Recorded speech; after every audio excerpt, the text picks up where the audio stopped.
Students हम बात करेंगे सॉल्युबिलिटी प्रोडक्ट की। सॉल्युबिलिटी प्रोडक्ट क्या होता है?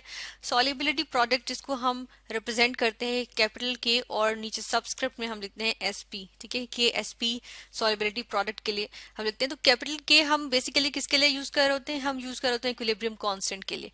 तो सॉल्युबिलिटी प्रोडक्ट हमारे पास होता है equilibrium constant for a solid substance, ठीक है। एक सॉलिड सब्सटेंस के लिए इक्विलिब्रियम कांस्टेंट होता है जिसको हम सॉल्युबल कर रहे होते हैं या जिसको हम डिसॉल्व कर रहे होते हैं एक एक्वस सॉल्यूशन में, ठीक है।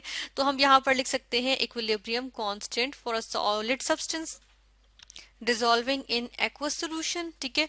और ये हमने लिख दिया यहाँ पर, इसके तीन हमने पॉइंट्स बना लिए, की पॉइंट्स। एक तो ये हमारे पास कैपिटल के है तो उसका मतलब है कि इक्विलिब्रियम कांस्टेंट है। दूसरा ये कि हम एक सॉलिड सब्सटेंस की बेसिकली बात कर रहे होते हैं और उसको हम डिजॉल्व कर रहे हैं किसमें? एक एक्वस सोल्यूशन में, ठीक है। तो यहाँ पर जो हम सॉलिड ले रहे होते हैं उसको भी हम देख लेते हैं कि ये जो सॉलिड हम यहाँ पर लेते हैं वो कौन सा होता है। वो हमारे पास आ जाता है एक स्पेयरिंगली सॉल्युबल कंपाउंड होता है, आयोनिक कंपाउंड, ठीक है। तो हम यहाँ पर ये भी लिखेंगे कि वो क्या होता है, बहुत स्लाइटली सॉल्युबल होता है, बहुत कम उसकी सॉल्युबिलिटी होती है, ठीक है। तो हम लिखेंगे स्पेयरिंगली सॉल्युबल आयोनिक कंपाउंड लेते हैं, ठीक है। फॉर एग्जाम्पल बेरियम सल्फेट की अगर हम बात कर लें BaSO4, तो ये हमारे पास इसकी हम देखते हैं कि ये बहुत कम सॉल्युबल होता है वाटर में। अगर हम इसको डिसॉल्व करें तो ये बहुत कम सॉल्युबल होगा, ठीक है।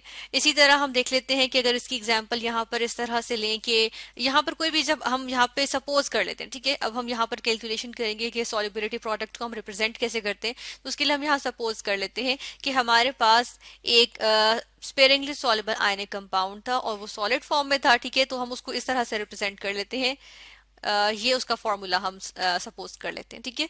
फिर हम देखते हैं कि ये सॉलिड फॉर्म में था और इसका हमने देखा कि इसको जब हमने वाटर में डिसॉल्व किया, डिसॉल्व करने की कोशिश की, तो ये बहुत कम डिसॉल्व हुआ, ठीक है। और हमारे पास कुछ बैलेंस्ड इक्वेशन, जो स्टोइकोमेट्रिकली बैलेंस्ड इक्वेशन आएगी, वो कुछ इस तरह से आएगी कि हम यहाँ पर लिखते हैं, डिफरेंट कलर से मेंशन करते हैं ताकि हम उसको नीचे भी उसी तरह मेंशन कर सकें, ठीक है।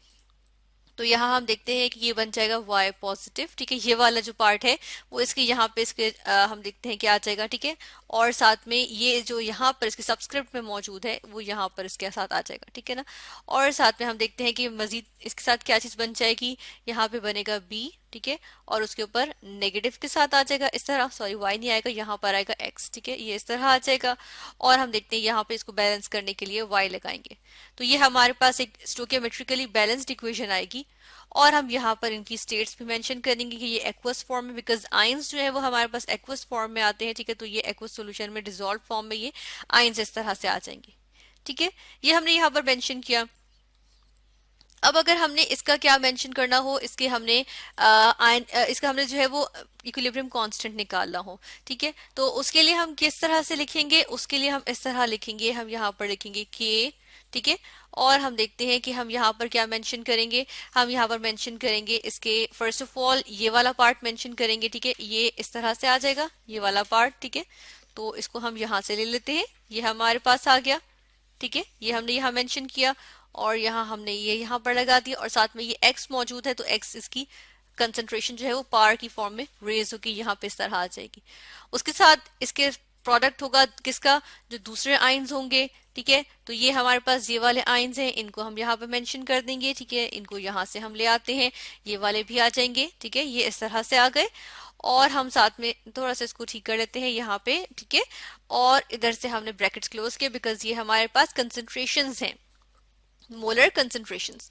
और यहाँ रेज टू द पावर जो इसकी कोफिशिएंट था एक स्टोइकोमेट्रिक इक्वेशन में, बैलेंस्ड इक्वेशन में, तो वो यहाँ पर हमने लिख दिया, ठीक है। इस तरह से ये आ जाएगा। फिर हम देखें इक्विलिब्रियम कांस्टेंट में इसको क्या करते हैं, डिवाइड करते हैं। और किससे डिवाइड करते हैं? ये वाला जो पार्ट है हमारे पास, इससे डिवाइड करते हैं। बेसिकली बीच में हमारे पास एक और यहाँ पर हम कह सकते हैं कि जो हाइपोथेटिकल हम कह देते हैं कि बीच में इसकी एक्वस फॉर्म आती है, लेकिन हम देख रहे हैं कि ये स्पेयरिंगली सॉल्युबल है, ठीक है, यानी कि बहुत कम डिसॉल्व होता है, इसलिए हम इसको ऐसे ही लिखते हैं। और ये हमारे पास बेसिकली सॉलिड फॉर्म में होती है, ठीक है। तो इस तरह से जो आयनिक कंपाउंड है ये सॉलिड फॉर्म में ही ज्यादातर रह रहा होता है। स्पेयरिंगली का मतलब ही है कि बहुत कम सॉल्युबल है, तो स्पेयरिंगली सॉल्युबल होता है, तो इसलिए हमारे पास जो ये वाली जो आयंस आ रहे हैं इनकी कंसंट्रेशन इंतहाई कम होती है, ठीक है। और हम देखते हैं कि ये वाला पार्ट हमारे पास इसकी जो कंसंट्रेशन होती है वो ना ज्यादा बढ़ रही होती है ना ज्यादा डिक्रीज कर रही होती है। तो हम देखते हैं कि हम क्या करते हैं कि ये वाली जो चीज होती है इसको हम यहाँ से उठा के, क्योंकि ये कांस्टेंट ही होती है और यहाँ पर भी कांस्टेंट ही है, तो हम इसको उठा के यहाँ से जो है वो यहाँ पर ले जाते हैं। ठीक है, और यहाँ से डेफिनेटली हमारे पास ये जो लाइन है इसको खत्म कर देंगे। ठीक है, और उसके बाद हम देखते हैं कि ये वाला पार्ट बन जाता है। अब ये जो पार्ट होता है ना, इसको हम कह देते हैं कि ये हमारे पास सॉल्युबिलिटी प्रोडक्ट है उस स्पेयरिंगली सॉल्युबल आयनिक कंपाउंड की। ठीक है, और बाकी जो ये वाला पार्ट है वो हमारे पास एज इट इज आ जाता है। ठीक है, ये वाला पार्ट हमारे पास यहाँ से एज इट इज आ जाएगा। ठीक है, ये हमने यहाँ पर लिख दिया। तो हम देखते हैं कि अगर मैथमेटिकल टर्म में देखें तो सॉल्युबिलिटी प्रोडक्ट किसी सब्सटेंस की क्या होती है, वो हमारे पास मैथमेटिकल प्रोडक्ट आ जाता है। प्रोडक्ट मतलब मल्टीप्लीकेशन इनके डिजॉल्व्ड आयंस की। ठीक है, इस सब्सटेंस के डिजॉल्व्ड आयंस की। ठीक है, अब बहुत कम डिजॉल्व हो रहे हैं, लेकिन यह है कि हमारे पास इनकी प्रोडक्ट आ जाती है of concentrations of dissolved ions. ये जो डिजॉल्व्ड आयंस है इनकी प्रोडक्ट ऑफ कंसंट्रेशंस। ठीक है, इनकी कंसंट्रेशन का product raise to their power, जो इनकी स्टोइकियोमेट्रिक कोफिशिएंट्स थे ना ये वाले, उनकी उनकी पावर जो है वो उनके ऊपर जो है वो आ जाती है। ठीक है, तो ये हमारे पास क्या है, ये हमारे पास जो है वो in terms of mathematical expression हमने जो है वो सॉल्युबिलिटी प्रोडक्ट को देख लिया। ठीक है, इसके बाद हम देखते हैं कि सॉल्युबिलिटी प्रोडक्ट की वैल्यू जितनी हमारे पास अगर ये KSP जो है, ठीक है, ये KSP जो है अगर इसकी वैल्यू हमारे पास क्या है, इसकी वैल्यू हमारे पास ग्रेटर है। ठीक है, यानी कि इसकी वैल्यू हाई है, तो हम क्या कहते हैं कि ये क्या होगा, उतना ही ज्यादा ये मोर डिसॉल्व करेगा। ठीक है, यानी कि उतना ही ज्यादा डिसॉल्व करेगा किसमें, एक्वस सॉल्यूशन में। ठीक है, लेकिन अगर हम देखते हैं कि इसकी वैल्यू जो है वो हमारे पास लो है, ठीक है, एक लोअर वैल्यू आती है या स्मॉल वैल्यू आती है, तो हम देखते हैं कि ये उतना ही जो है वो लेस डिसॉल्व करेगा। ठीक है, यानी कि उतना ही कम से कम या sparingly soluble, already sparingly soluble, क्योंकि ये वैलिड ही किसके लिए होता है, स्पेरिंगली सॉल्युबल आयनिक कंपाउंड्स के लिए। ठीक है, तो हम कहते हैं कि उतना ही, जितनी कम इसकी वैल्यू होगी उतना ही कम डिसॉल्व करेगा ये एक्वस सॉल्यूशन में।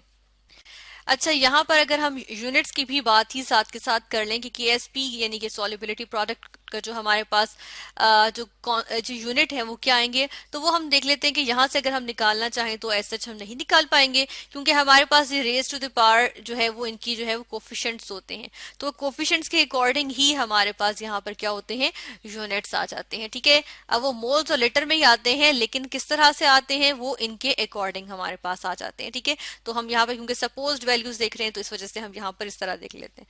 तो होता यह है कि जो KSP होता है बेसिकली ये क्या रिप्रेजेंट कर रहा होता है, बेसिकली ये जो KSP है हमारे पास ये क्या रिप्रेजेंट कर रहा होता है, ये रिप्रेजेंट कर रहा होता है मैक्सिमम अमाउंट ऑफ सॉलिड जो कि एक एक्वस सॉल्यूशन में हम डिसॉल्व कर सकते हैं। ठीक है, तो हम यहाँ पर लिखेंगे ये रिप्रेजेंट कर रहा होता है मैक्सिमम अमाउंट ऑफ सॉलिड, ठीक है, जो कि हम डिसॉल्व करते हैं एक्वस सॉल्यूशन में।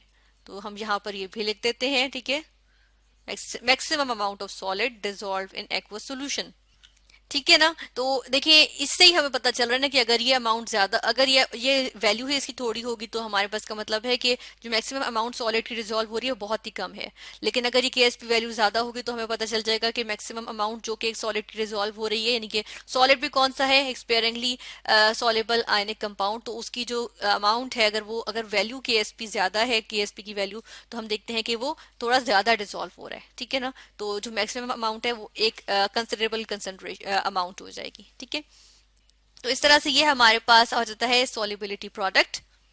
और अगर इसकी हम वैल्यूज की बात करें तो इसकी वैल्यूज बहुत ज्यादा हमारे पास स्मॉल भी आ जाती हैं, क्योंकि नेगेटिव में आती हैं। ठीक है, into 10 raise to the power अगर हम यहाँ पर बात करें, हम यहाँ पर देखते हैं into 10 raise to the power जो है यहाँ पर हमारे पास क्या आ जाती हैं, -8 भी होती हैं। ठीक है, यह -7 -6। ठीक है, तो हम यहाँ कह सकते हैं into 10 raise to the power -5 से लेके सो ऑन, यानी कि बहुत आगे तक हमारे पास वैल्यूज होती हैं, into 10 raise to the power -40 तक भी जारी होती हैं। ठीक है, ये तो हमें एस्टिमेटेड अमाउंट वैसे कह रहे हैं, लेकिन इससे भी ज्यादा भी हो सकती हैं। ठीक है, जिस तरह से अगर हम यहाँ पर बात करें, हमारे पास अगर एग्जांपल्स चले ले लेते हैं, एग्जांपल्स में हमारे पास यहाँ क्या आ जाएगा, फॉर एग्जांपल हम ले लेते हैं किसकी, हम यहाँ पर बात करते हैं कैल्शियम हाइड्रोक्साइड की। ठीक है, कैल्शियम हाइड्रोक्साइड कि यहाँ पर अगर हम यहाँ पे हम लिख देते हैं, चलें, कैल्शियम हाइड्रोक्साइड, तो इसकी अगर हम देखें ये हमारे पास बेसिकली आएगा किस तरह से, इस तरह आएगी। और हमारे पास यहाँ पर क्या होगा, कैल्शियम के आयंस होंगे और साथ में क्या होंगे, हाइड्रोक्सिल आयंस होंगे, इस तरह। ठीक है, तो इसके लिए हम KSP के एक्सप्रेशन लिखते हैं पहले। ये इसके लिए एक्सप्रेशन आ गया। और साथ में देखिए इसकी जो वैल्यू है वो कितनी आ जाएगी हमारे पास, वो आ जाएगी 6.5 इंटू 10⁻⁻⁻6 आ जाएगी। ठीक है, फिर अगर हम इसके यहाँ से अगर इसकी यूनिट्स निकालना चाहें तो देखें इसका क्या होगा, मोल पर डेसीमीटर क्यूब होगा। ठीक है, और इसका क्या होगा, मोल पर डेसीमीटर क्यूब। ठीक है, ये होगा, लेकिन ये होल स्क्वायर के साथ होगा। ठीक है, ये हमारे पास होगा, तो इनको हम ऐड कर लेंगे तो हमारे पास यहाँ पर इसकी वैल्यू क्या बन जाएगी, या इसका यूनिट क्या वैल्यू, तो ये आगे चले, यूनिट क्या बन जाएगा, ये बन जाएगा मोल। ठीक है, और ये स्क्वायर इंटू एक और मोल आ जाएगा तो वो क्यूब हो जाएगा। ठीक है, और साथ में आ जाएगा डेसीमीटर, सॉरी यहाँ पर हमने एक चीज मिस्टेक की, यहाँ पर पॉजिटिव साइन के साथ, क्योंकि हमने डिवाइड कर दिया ऑलरेडी, तो इसलिए पर डेसीमीटर क्यूब है। तो यहाँ पर देखिए हम ऊपर लिख रहे हैं तो माइनस के साथ आ जाएगा। ठीक है, और हम देखते हैं कि ये हमारे पास यहाँ पे ये 3 इंटू 2 6 हो जाएगा, प्लस इसके साथ 3 और हो जाएगा, तो ये हम कहते हैं -9। तो ये हमारे पास इसका क्या आ रहा है, ये इसकी यूनिट्स आ गए। ठीक है, नीचे से हम रिमूव कर देंगे, ये हमने मिटा दिया।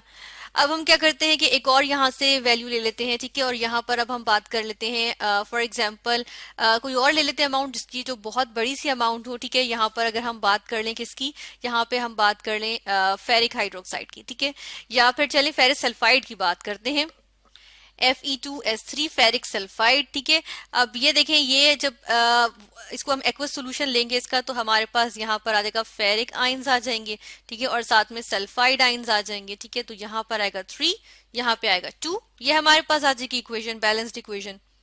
और ये इसके लिए हमारे पास यहाँ पे इसके लिए KSP जो हम लिखेंगे ना, वो हम कुछ इस तरह से लिख देंगे। ठीक है, ये हमारे पास आ जाएगी इसकी KSP की एक्सप्रेशन आ जाएगी। नेक्स्ट हम देखते हैं कि इसके लिए जो हमारे पास यहाँ पे जो वैल्यू होती है वो तकरीबन 1.4 इंटू 10⁻⁻85। ठीक है, -85 तक भी देखें वैल्यूज जा रही हैं। ठीक है, इस तरह से इसकी वैल्यू आ जाएगी, और साथ में हम इसकी यूनिट्स भी मेंशन कर देते हैं, यूनिट्स इसके अकॉर्डिंगली यहाँ पे आ जाएंगे। ये हमारे पास इसके यूनिट्स आ जाएंगे, mole to the power 5 into decimetre per decimetre to the power 15। ठीक है, ये इस तरह से आ जाएंगे। तो यहाँ पर हमने क्या देखा, यहाँ पर हमने दो इसकी एग्जांपल्स भी देखी कि स्पेयरिंगली सॉल्युबल दो सॉल्ट्स थे, उनके हमने देखा कि वो किस तरह से दो स्पेयरिंगली सॉल्युबल कंपाउंड्स थे, उनका हमने देखा कि सॉल्ट्स नहीं हम कहेंगे, कोई भी कंपाउंड्स आ सकता है, आयनिक कंपाउंड्स, तो उनके हमने सॉल्युबिलिटी प्रोडक्ट्स देखी। बेसिकली उनको हम देखा कि वो उनकी कितनी अमाउंट जो होती है वो डिसॉल्व करती है किसमें, वो डिसॉल्व करती है एक एक्वस सोल्यूशन में।